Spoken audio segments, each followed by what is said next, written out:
Pourquoi cette rupture entre les générations? L'autre, en l'occurrence, ici la personne âgée, est vue comme un objet de consommation dont on peut se débarrasser lorsqu'il n'est plus utile. Il est incontestable que cette culture diffuse joue un rôle dans le sentiment d'exclusion qui touche trop souvent les personnes âgées. Nous sommes appelés à la responsabilité personnelle et responsabilité de chaque âge de la vie, pour renouer l'alliance entre les générations. Les personnes âgées ont leur carte à jouer. Les jeunes générations, de manière plus ou moins confuse, attendent leur témoignage. Vous êtes la lumière du monde. Une ville située sur une montagne ne peut être cachée, et l'on n'allume pas une lampe pour la mettre sous le boisseau. On la met sur le lampadaire et elle brille pour tous ceux qui sont dans la maison. Matthieu 5, 14, 15.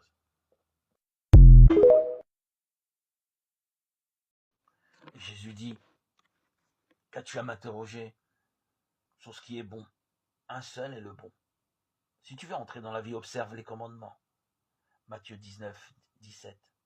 Dans la version des évangélistes Marc et Luc, la question est ainsi formulée: pourquoi m'appelles-tu bon? Nul n'est bon que Dieu seul.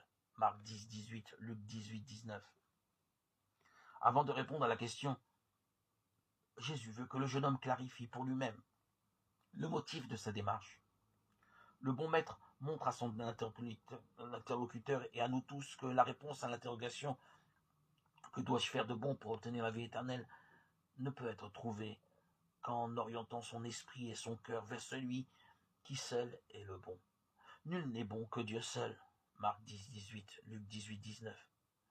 Dieu seul peut répondre à la question sur le bien, parce qu'il est le bien.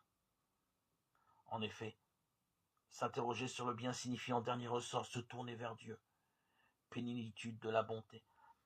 Jésus manifeste que la demande du jeune homme est en réalité une demande religieuse et que la bonté qui attire et en même temps engage l'homme à sa source en Dieu bien plus qu'elle est Dieu lui-même, qui seul mérite d'être aimé de tout son cœur, de toute son âme et de tout son esprit.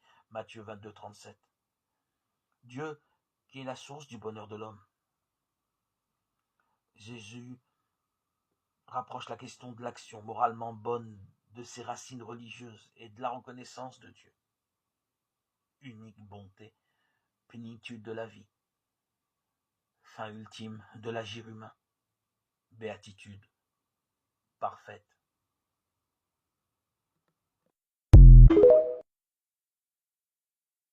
Lorsque nous rassemblons, on se recueille, on chante, on invoque Jésus-Christ.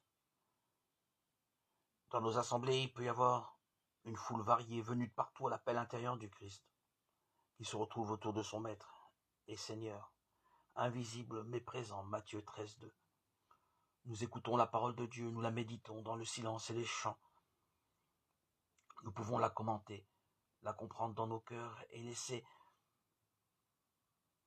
celui qui nous la communique donner sa version de la parole. Nous pouvons en donner une autre. La parole nous parle, aujourd'hui et pour toujours. Dieu nous parle aujourd'hui. Dieu seul sait parler de lui. Le Christ seul sait nous parler au cœur. On fait mémoire du repas de la scène, on apporte le pain et le vin sur la table. Ainsi, nous communions avec le Seigneur. Le pain et le vin sont consacrés par la grâce du Saint-Esprit et dans le plus grand recueillement de tous. Nous nous rappelons que le Seigneur a dit: ceci est mon corps, ceci est mon sang. Ainsi, vraiment, le Seigneur Jésus se trouve au milieu de son peuple pour l'entraîner vers le Père. Comme il s'est donné, il nous amène à nous donner nous-mêmes à Dieu et à nos frères. Nous nous offrons avec lui à Dieu. L'Esprit nous consacre, nous aussi.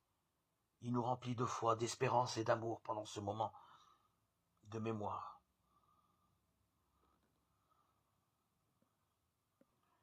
Et ainsi, nous pouvons vivre alors notre vie ordinaire pour y vivre la foi, l'espérance et l'amour reçus en ce temps fort du repas de la scène, où nous sommes tous rassemblés et